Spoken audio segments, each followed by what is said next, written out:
Good morning students, I hope आप सभी अच्छे होंगे। आज हम जो टॉपिक पढ़ रहे थे क्लास के अंदर टेंस, उसका जो करेक्ट वर्क पढ़ रहे थे उसके कुछ पीवाईक्यू स्टार्ट करने जा रहे हैं। तो चलिए हम स्टार्ट करते हैं पीवाईक्यू 2025 से। पीवाईक्यू 2025 जो है, पीवाईक्यू का मतलब क्या होता है? पीवाईक्यू का मतलब होता है बच्चों प्रीवियस ईयर क्वेश्चंस।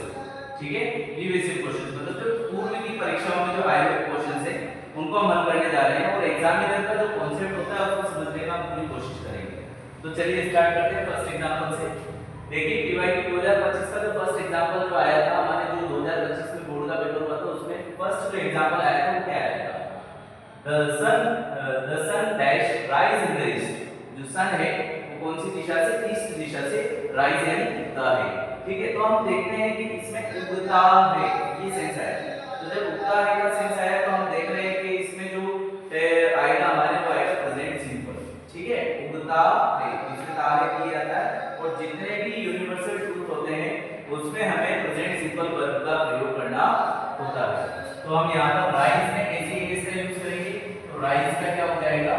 राइज। ठीक है, चलिए नेक्स्ट एग्जांपल की तरफ चलते हैं। तो यहाँ पर हमारा रूल नंबर कौन सा हो गया? क्वेश्चन नंबर फर्स्ट में हमारा रूल नंबर हो गया हमारा फर्स्ट। तो इसका मतलब जितने भी यूनिवर्सल ट्रूथ होते हैं उसमें हमें रूल नंबर 1 का प्रयोग करना होता है। उसके बाद नेक्स्ट हम देखते हैं example B dash take board exam for 15 days. ठीक है, फॉर 15 डेज क्या लिखा बच्चों? For 15 days. तो फॉर 15 डेज होता है मतलब 6 या 4 प्लस टाइम। इट मींस ये रूल नंबर हमारा कौन सा हो गया? 4। रूल नंबर कौन सा हो गया?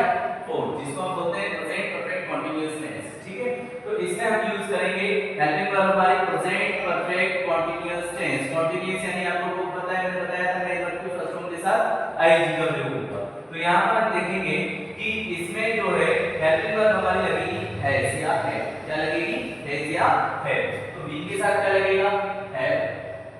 ठीक है, फिर उसके बाद हम देखेंगे कि ये प्रेजेंट परफेक्ट कंटीन्यूअस है तो इसलिए इसमें हमें बी का यूज करना है जैसा कि मैंने आपको स्ट्रक्चर में लिखा रखा है।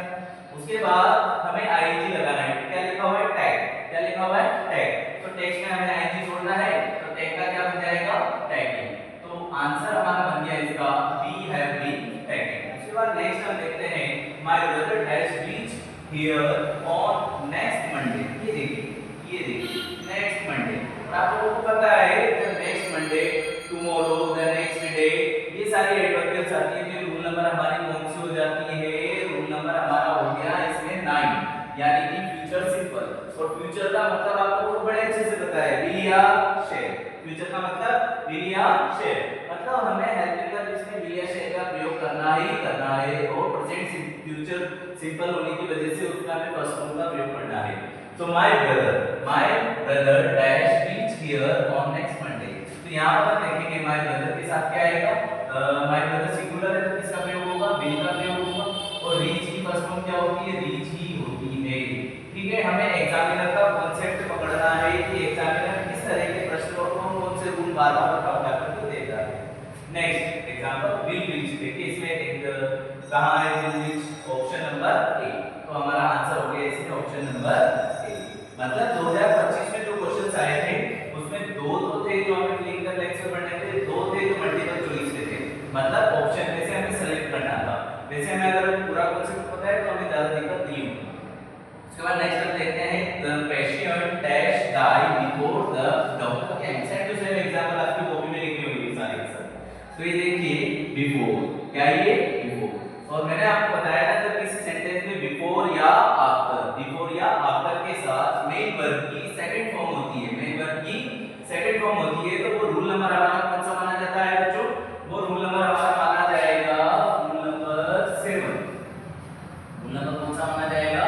Rule number 7। इसको हम बोलेंगे, क्या बोलेंगे? इसको हम बोलेंगे पास्ट परफेक्ट टेंस। क्या बोलेंगे? Past perfect tense. तो पास्ट परफेक्ट टेंस का आपको पता है बिल्कुल सिंपल है। बिफोर या आफ्टर के साथ अगर सेकंड फॉर्म दे रखी है तो हमें किसका प्रयोग करना है? हेड प्लस मेन वर्ब की थर्ड फॉर्म का। पास्ट की वजह से हेड आ जाएगा और परफेक्ट होने की वजह से आप सभी को बड़े अच्छे से पता है कि किसका प्रयोग होगा? हेड का प्रयोग होगा। The patient had died. The patient had died before the doctor came. Doctor के आने से पहले जो है पेशेंट जो आज मर चुका था, ठीक है। उसके बाद नेक्स्ट एग्जांपल है हमारा, नेक्स्ट एग्जांपल जो है वो है द पेशेंट हेड डाइड, ठीक है। तो हेड डाइड हमारा बी ऑप्शन आ रहा है, तो हम यहां पर बी फिल करेंगे।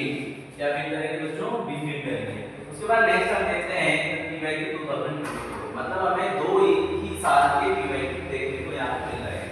तो the train dash reach the station before I reach there, क्या लिखा हुआ है? बिफोर। क्या लिखा हुआ है? बिफोर। जब किसी सेंटेंस में बिफोर होता है और बिफोर के साथ मेन वर्ब की सेकंड फॉर्म होती है, ये अभी हमने इस प्रकार कॉन्सेप्ट में पढ़ा था।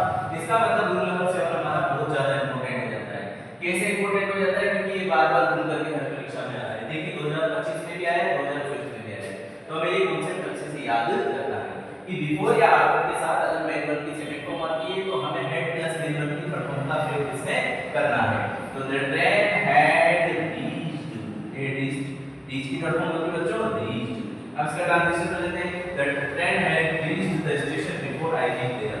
ट्रेन मेरे पहुंचने से पहले रेलवे स्टेशन पर पहुंच चुकी थी, ठीक है। Next example, my mother always, क्या है बच्चों? ऑलवेज। तो मैंने आप लोगों को बड़े अच्छे से बताया था कि जब किसी सेंटेंस में ऑफन ऑलवेज याद है तो उसे हम बोलते हैं रूल नंबर 1। क्या बोलते हैं? Rule number 1। मतलब इसमें हमारा रूल नंबर 1 यानी सिंपल प्रेजेंट वर्ब का प्रयोग होगा। और सिंपल प्रेजेंट में ये देखिए माय मदर क्या है? सिंगुलर है या प्लूरल है? सिंगुलर है। सिंगुलर के साथ में कौन सी वर्ब का प्रयोग करना है? फिफ्थ फॉर्म का। और फिफ्थ फॉर्म में आप लोगों को बताया था, मैंने आपको बताया था कि एस या एस का प्रयोग होता है, ठीक है।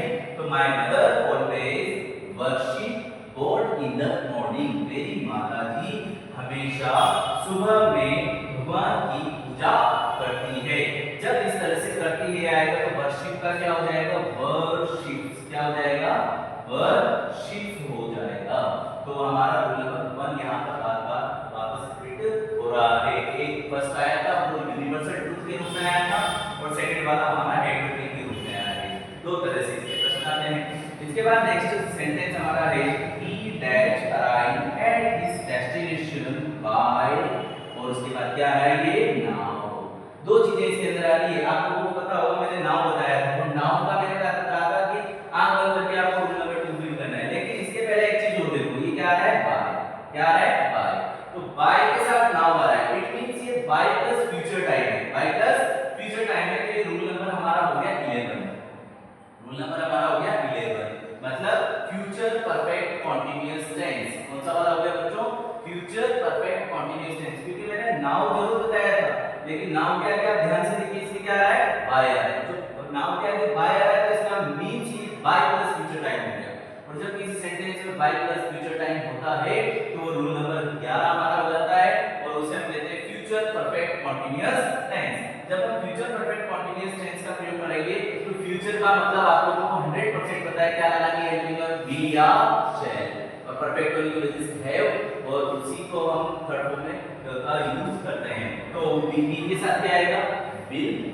विल के बाद आएगा हैव और यहां पे आ जाएगा अराइव। ठीक है बच्चों, ध्यान रखना ये जो आपको कॉन्सेप्ट बताए जा रहे हैं इस एज इट इज बोर्ड के पेपर में प्रश्न पूछे जाते हैं। बिल्कुल अगर पेपर में इनको एक बार नहीं, दो बार नहीं, तीन बार देखना, अच्छे से कॉन्सेप्ट समझ में आएगा। I dash learn English since last year, ये क्या लिखा बच्चों? Since last year. अब देखिए कई बच्चों के मन में प्रश्न आएगा कि सर इसमें लास्ट लिखा हुआ है, लास्ट का मतलब तो पास्ट हो जाता है ना? सिंसियर फॉर का मतलब आप लोगों को बड़े अच्छे से पता है, रूल नंबर 4। रूल नंबर 4, और रूल नंबर 4 का टेंस का नाम क्या है? Present perfect continuous tense. क्या नाम है? Present perfect continuous tense. तो प्रेजेंट परफेक्ट कैसे कहलाएगा ये? इसका हम सेंस निकालते हैं कि कई बच्चे सोचेंगे कि सर लास्ट आ गया तो पास्ट परफेक्ट कंटीन्यूअस टेंस होना चाहिए था, लेकिन ये पास्ट परफेक्ट कंटीन्यूअस टेंस नहीं होगा क्योंकि इसके आगे सिंस के बाद लास्ट आ रहा है। ठीक है, तो हम देखते हैं I dash learn English since last year, मैं पिछले 2 सालों से अंग्रेजी सीख रहा हूं। मैंने छोड़ा नहीं है अभी, ठीक है? अगर मैं छोड़ देता तो सीख रहा था हो जाता, लेकिन मैं तो अभी भी क्या कर रहा हूं? कंटीन्यूअसली इस काम को कर रहा हूं। तो ये हो गया हमारा प्रेजेंट परफेक्ट कंटीन्यूअस टेंस। तो इसीलिए हम इसमें यूज करेंगे प्रेजेंट परफेक्ट कंटीन्यूअस टेंस की एडवर्बियल्स आपको बड़े अच्छे से पता है क्या क्या होती है। प्रेजेंट परफेक्ट कंटीन्यूअस टेंस की एडवर्बियल्स होती है हैज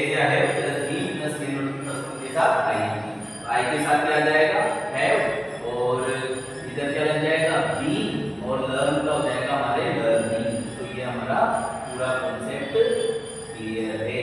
तो आपको ये वीडियो कम से कम 3 से 4 बार देखना है। एक बार में हो सकता है कि नहीं आए समझ में, आवाज का लेकर के थोड़ी दिक्कत हो सकती है, लेकिन आप ईयरफोन लगा के इसको ध्यान से सुनना, 2 से 3 बार देखना, तो आपको ये चीज बड़े अच्छे से समझ में आएगी। इसके बाद आपका होमवर्क जो है वो होमवर्क ध्यान से नोट कर ले कॉपी के अंदर, और जब आप क्लास में आएंगे तो मुझे सबसे पहले आपकी कॉपी में ये होमवर्क चेक करना है। पीवाईक्यू 2023 और पीवाईक्यू 2024 को मैं आपकी कॉपी नोटबुक में चेक करूंगा। ठीक है, तो सभी स्टूडेंट्स ध्यान दें, घर पर जो है अच्छे से नियमित पढ़ाई करें, क्योंकि आपकी बोर्ड क्लासेस है और बोर्ड क्लासेस वाले स्टूडेंट्स को बिल्कुल भी लापरवाही नहीं बरतनी है। तो इसी के साथ